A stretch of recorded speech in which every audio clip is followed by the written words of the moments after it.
શ્રી ગણેશાય નમઃ. જય શ્રી કૃષ્ણ. આજે આપણે દશામાની કથા કહીશું. વાર્તા વ્રતની વિધિ આ વિડીયોમાં કહીશું. જો વિડીયો પસંદ આવે તો ચેનલને સબસ્ક્રાઇબ કરવાનું ભૂલતા નહીં, જેથી આગળના વિડીયો તમને મળી રહે. દશામાની કથાની વ્રતની વિધિ. દશામાનું વ્રત અષાઢ વદ અમાસથી શરૂ કરવામાં આવે છે. આ વ્રત કરનારે સવારમાં વહેલા ઉઠી નાહી ધોઈને દીવો અગરબત્તી કરીને દશામાની વ્રત કથા સાંભળવી. 10 દિવસ સુધી નકોરડા ઉપવાસ કરવા, માટીની સાંઢણી બનાવી તેનું પૂજન કરવું અને 10મે દિવસે એ સાંઢણીને નદીમાં પધરાવવી. 5 વર્ષ પૂરા થયે વ્રતનું ઉજવણું કરવું. વ્રત કરનારે યથાશક્તિ સોના રૂપા કે પંચધાતુની સાંઢણી બનાવડાવી યોગ્ય બ્રાહ્મણને દાનમાં આપવી. શક્ય હોય તો કપડાં લતા કે રોકડ રકમ પણ દાન આપવી. સાચા દિલથી દશામાનું વ્રત કરવાથી આપણી માઠી દશા જલ્દી દૂર થઈ જાય છે અને આપણને સુખ, શાંતિ અને સમૃદ્ધિ પ્રાપ્ત થાય છે. કથા.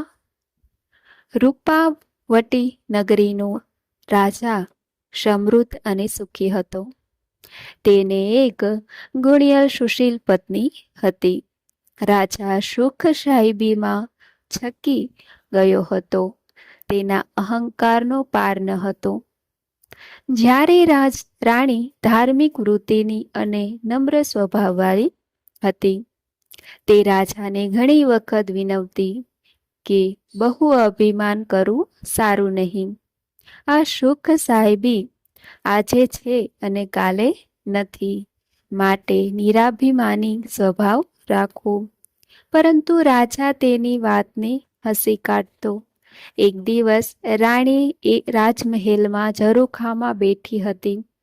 ત્યાં થોડી દૂર નદી કિનારે કેટલીક સ્ત્રીઓ એકઠી થઈને કંઈક વ્રત કરી રહી હતી. આ જોઈ રાણીએ પોતાની દાસીને વિગત જાણવા મોકલી. દાસીએ પેલી સ્ત્રીઓને પૂછ્યું, બહેનો, તમે સૌ ભેગા મળીને શું કરી રહ્યા છો? તેના જવાબમાં એક સ્ત્રીએ કહ્યું, બહેન, અમે દશામાનું વ્રત કરીએ છીએ. આ વ્રત કેવી રીતે થાય એમ દાસીએ પૂછ્યું. એના જવાબમાં પેલી સ્ત્રીએ કહ્યું કે બહેન, સૂતરના 10 તાતણા લેવા અને તેને 10 ગાંઠો વાળવી તથા એ ગાંઠોને કંકુના ચાંદલા કરવા. એ પછી પેલી સ્ત્રીએ દાસીને આ વ્રત ક્યારે થાય અને કેવી રીતે કરાય તેની વિગતવાર માહિતી આપી. દાસીએ મહેલમાં આવીને રાણીને દશામાના વ્રતની વાત કહી. તેથી રાણી ખૂબ જ પ્રભાવિત થઈ અને તેને પણ દશામાનું વ્રત કરવાનું નક્કી કર્યું. પરંતુ રાજાને જાણ થતાં તેને રાણીને ચોખ્ખી ના પાડી દીધી અને કહ્યું, તારે શા માટે આ વ્રત કરવું જોઈએ? આપણે ત્યાં શેની ખોટ છે? ધન, દોલત, સુખ, સાહેબી, રાજપાટ, સંપત્તિ, સત્તતિ બધું જ છે. તો પછી તારે શા માટે આ વ્રત કરવું છે? રાજાના આવા અહંકાર ભર્યા વચન સાંભળીને રાણી નારાજ થઈ ગઈ. તેને રાજાને સમજાવવાની ઘણી કોશિશ કરી, પણ તે એકનો બે ન થયો.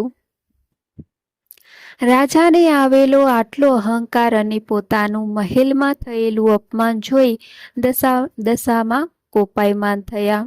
બીજે જ દિવસે અચાનક પડોશી રાજ્યનો રાજા લશ્કર લઈ આ રાજ્ય પર ચઢી આવ્યો.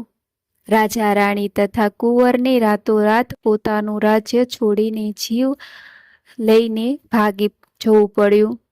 રાણીએ આ દશામાંનો કોપ છે એમ કહ્યું, પણ રાજાની આંખ ઉઘડી નહીં. ત્યારબાદ રાજા રાણી પોતાના 2 કુંવરો સાથે ચાલતા ચાલતા એક વાડીમાં જઈ ચડ્યા. ત્યાં તેઓ થાક્યા પાક્યા આરામ કરવાની તૈયારી કરતા હતા. ત્યાં જ વાડીમાંના બધા જ ફૂલો સુકાઈ ગયા.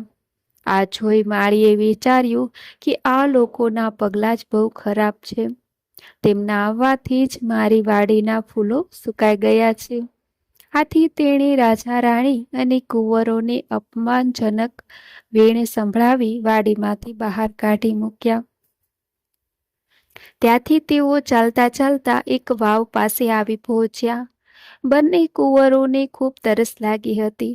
આથી તેઓ ઉતાવળે પગલે વાવમાં ઉતરવા લાગ્યા અને ત્યાં જ દશામાએ અદૃશ્ય રૂપે રાજકુંવરોને વાવમાં ખેંચી લીધા. આ જોઈ રાજા રાણી કલ્પાત કરવા લાગ્યા. હવે રાજાને મનમાં થયું કે માનો ન માનો આ દશામાનો પ્રતાપ છે. આથી તેમણે રાણીને આશ્વાસન આપતા કહ્યું, કલ્પાત ન કરો રાણી, જેણે કુંવરો આપ્યા હતા તેણે લઈ લીધા છે. આપણી દશા ફરી ગઈ છે. સાચે જ દશામાં આપણા પર કોપાયમાન લાગે છે. ત્યાંથી તેઓ થાક્યા હાર્યા એક ગામ પાસે આવી પહોંચ્યા. આ રાજાની બહેનનું ગામ હતું. આથી તેમને ખુશ થતા રાણીને કહ્યું, આ મારી બહેનનું ગામ છે, આપણે તેને મળી લઈએ. એમ કહી રાજાએ એક માણસ મારફતે પોતાની બહેનની સંદેશો મોકલાવ્યો. સંદેશાના જવાબમાં બહેને એક પિત્તળની ગાગરમાં સુખડી ભરીને મોકલાવી અને સાથે સોનાની સાંકળી પણ મોકલાવી આપી. રાજાએ પિત્તળની ગાગર ખોલીને જોયું તો સુખડીની જગ્યાએ ઈંટોના કકડા જોવા મળ્યા અને સોનાની સાંકળીને બદલે અંદરથી ફૂફાડા મારતો સાપ નીકળી આવ્યો. આ જોઈ રાજા વિચારમાં પડી ગયા. પોતાની સગી માં જાણી બહેન પોતાના ભાઈને મારી નાખવા તો જ ન જ ઈચ્છે. નક્કી દશામાના પ્રતાપે જ આમ બન્યું હશે. આમ વિચારી રાજાએ એ ગાગરને ભોંયમાં દાટી દીધી અને રાણીને લઈ આગળ ચાલવા માંડ્યા. આગળ ચાલતા ચાલતા એક નદી આવી. તેમાં ઝીપડાના વાડા હતા. રાણીએ ત્યાં ઊભેલા એક ખેડૂતને ઝીપડું આપવા માટે વિનંતી કરી. ખેડૂતને દયા આવી અને તેને એક ઝીપડું તોડીને આપ્યું. રાણીએ પોતાના સાડલામાં સંતાડી રાખ્યું અને કૂવા કાંઠે વિશ્રામ લઈ ખાવાનું નક્કી કર્યું. ત્યાંથી ચાલવા માંડ્યા. પરંતુ ત્યાં જ બાજુમાં ગામના સિપાહીઓએ રાજાનો કુંવર રિસાઈને મોસાળ નાસી ગયો હતો તેની શોધમાં નીકળ્યા હતા. તે આ બાજુ આવી ચડ્યા અને રાણીના સાડલામાં સંતાયેલું ઝીપડું જોઈ ગયા.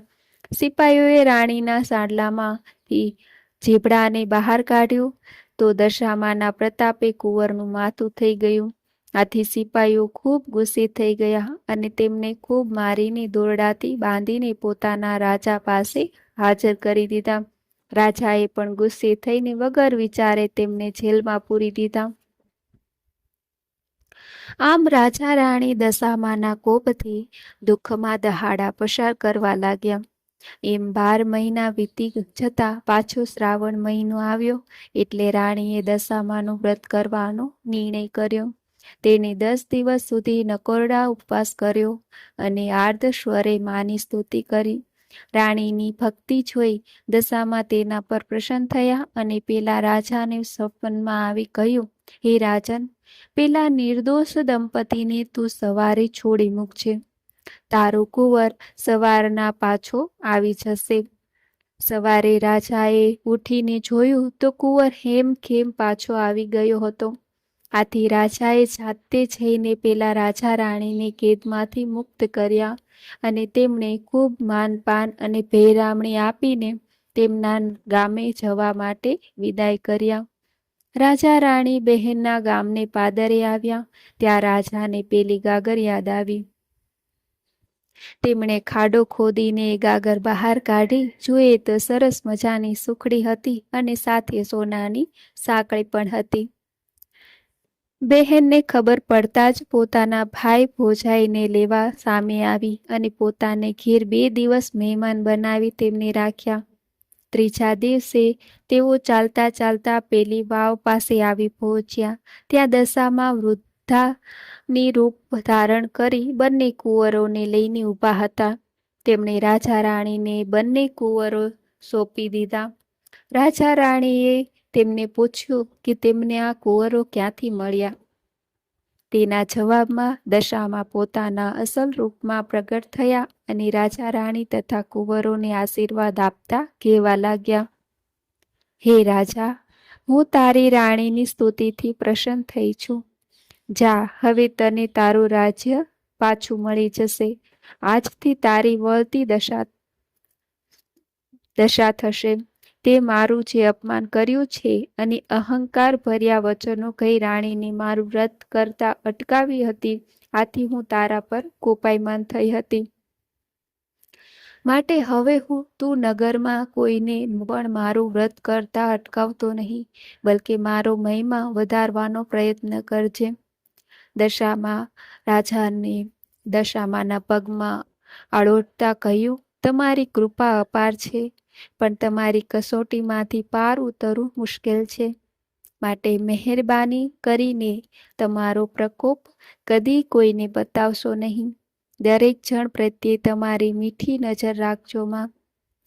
દશામાં હસીને બોલ્યા, રાજા, તારી વાત હું કબૂલ રાખું છું, અને જે કોઈ મારી કથા સાંભળી ભક્તિભાવપૂર્વક વ્રત કરશે તેને હું ક્યારેય કંડળીશ નહીં. એમ કહી દશામાં અદૃશ્ય થઈ ગયા. ત્યારબાદ રાજા રાણી અને કુંવરો પોતાના રાજ્યમાં આવી પહોંચ્યા અને સુખેથી દિવસો પસાર કરવા લાગ્યા. બોલો માં દશામાની જય.